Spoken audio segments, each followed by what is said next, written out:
She said, "Don't kiss me again." And I said, "Then stop biting your lip." That was the first time I realized I was in trouble. Not the kind of trouble that gets you arrested. The kind that sits in your chest, humming low, refusing to let you sleep. It started at the shop. Not some glossy, neon-lit place. Just a corner repair shop where the clock on the wall always ran 5 minutes slow, and the smell of old grease clung to everything. I worked part-time fixing coffee machines and microwaves, things no one thought could be fixed anymore. She walked in on a Wednesday, carrying a battered espresso machine like it weighed nothing, though I could see her wrist tremble. She was older than most of the customers. Mid-40s, maybe more, but the kind of more that looks better on a person than less. Dark hair tied back too neatly, eyes that stayed on you 1 second longer than they should, then drifted away as if she regretted letting you notice. I asked her what was wrong with the machine. She didn't answer right away.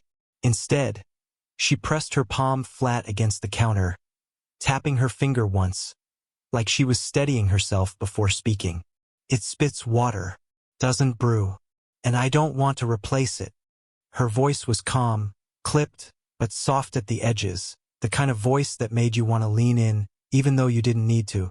I carried the machine to the bench and she followed, standing too close, the faint scent of her perfume. Sharp citrus fading into something warmer, filling the small space. For a while, I pretended to be absorbed in the screws and valves, but the truth was I was listening to the silence between us. It was too heavy, too deliberate. When I finally spoke, I kept it casual. "Could take a week, maybe less. Depends what I find inside." "That's fine." She said it quickly, then shifted her weight, arms crossed now, eyes fixed on a poster behind me she clearly wasn't reading. And that's when it happened.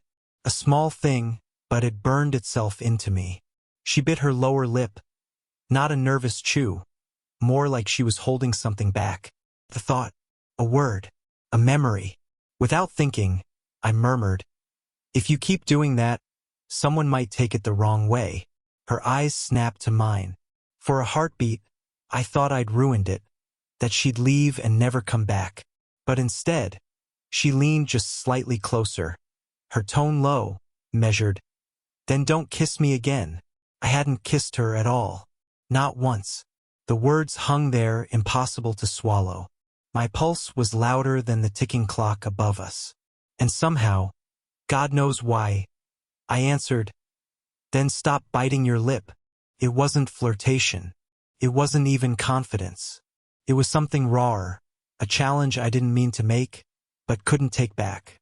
Her gaze lingered, unreadable, then broke away as she pulled her coat tighter around her shoulders. "Call me when it's fixed," she said, leaving her number scribbled on the back of an old receipt. No smile, no thanks, just the sound of the bell above the door when she walked out. I stared at the machine after she left, tools untouched, the room too quiet. My hands wouldn't steady. That night, I kept replaying her voice in my head, like I missed something, or maybe wanted something. The machine sat open on the bench for 2 days before I touched it again.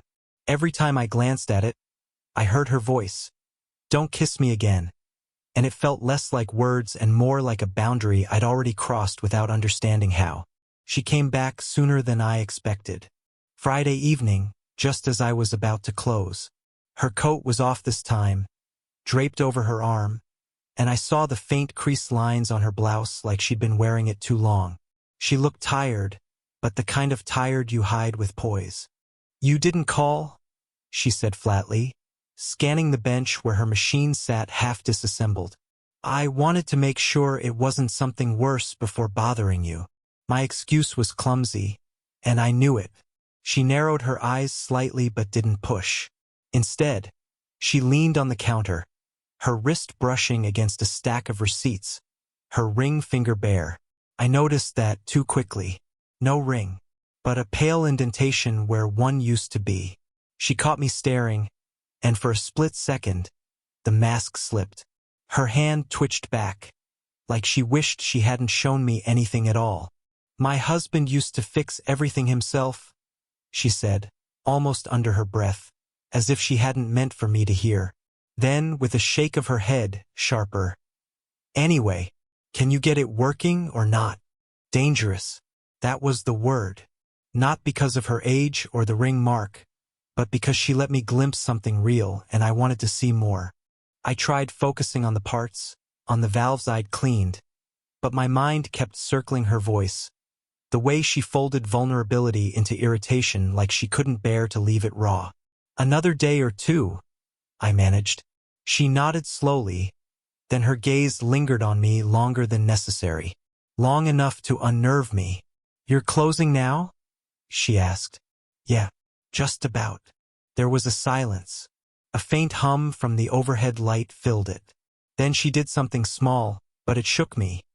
She touched my arm, just above the elbow, like it was the most natural thing. Stay a little longer, she said, her voice low, steady. And I almost said something I shouldn't, almost told her I already would, even without her asking. She didn't let go of my arm right away. Her fingers lingered, light but certain, as if she wanted to test how long she could hold before I'd flinch. I couldn't. I shouldn't be here this late, she murmured, almost to herself, yet still looking at me. You asked me to stay, I said, softer than I intended. Something shifted then.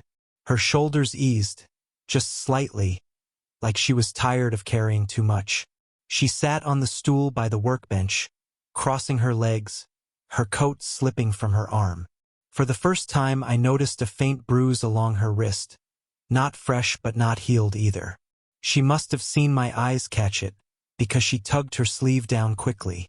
I dropped a box, she explained, too quickly. It wasn't convincing, but I didn't push. The lie was its own confession. The air thickened.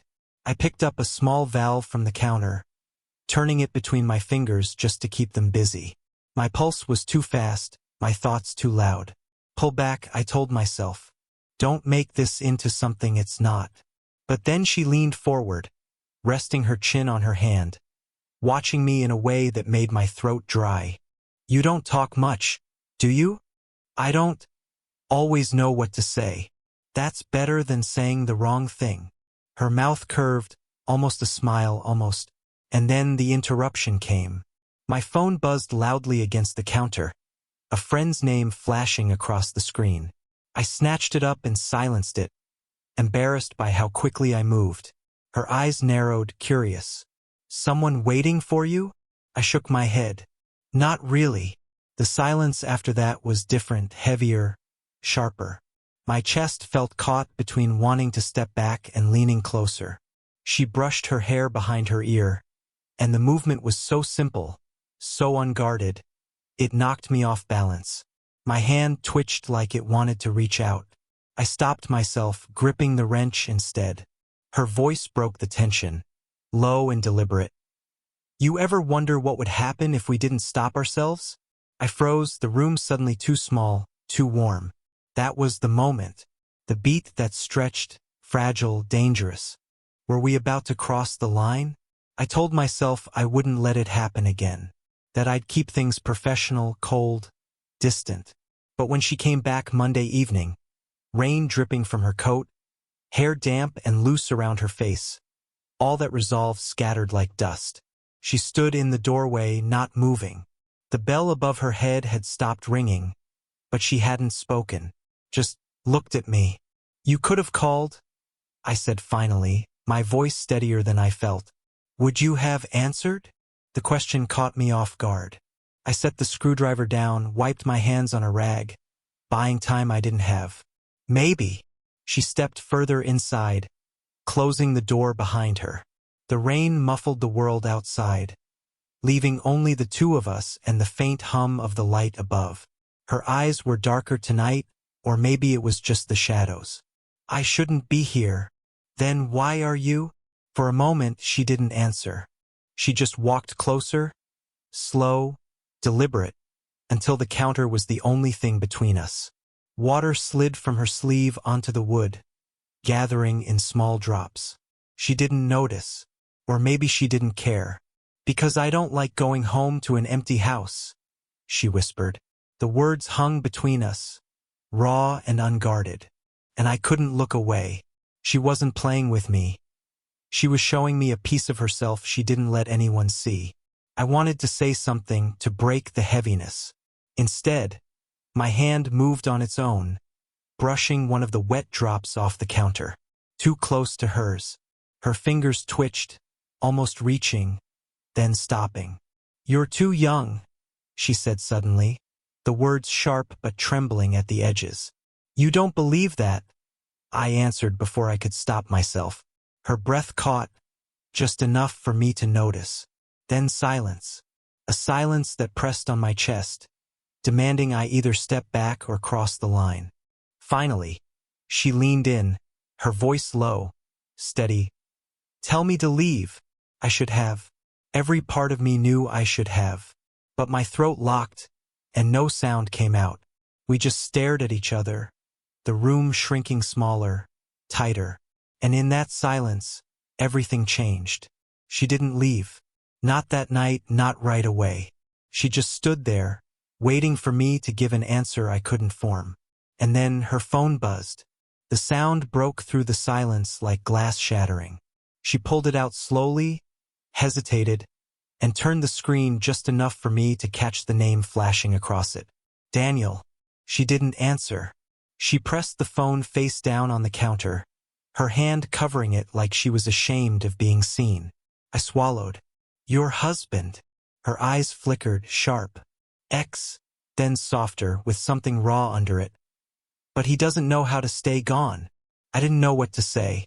The bruise, the late nights, the way she never wanted to go home. It all clicked, and the weight of it pressed hard against me. "You should have told me," I muttered, though I wasn't sure why. Maybe because everything felt different now, heavier, more dangerous. "Would you have acted any differently?" She shot back, her voice unsteady but fierce. "Would you have fixed my machine and nothing else?" I couldn't answer, because the truth was no. I wouldn't have. She stepped back then, as if pulling herself out of the moment, but her eyes betrayed her, softer, searching. "I don't need saving," she said. "But I also don't want to feel invisible anymore." That hit me harder than anything. Invisible. She wasn't asking me for romance, or even comfort. She was confessing something deeper, that being unseen was worse than being alone. Before I could respond, the shop door rattled. Someone tugged at it, testing the lock. We both froze. I hadn't even realized how dark it had gotten outside. She glanced at the door, then at me, panic flickering across her face before she masked it. The rattle stopped, footsteps retreating into the night. But the silence left behind was different now, urgent, dangerous. She exhaled shakily. "You see now why I said don't kiss me again."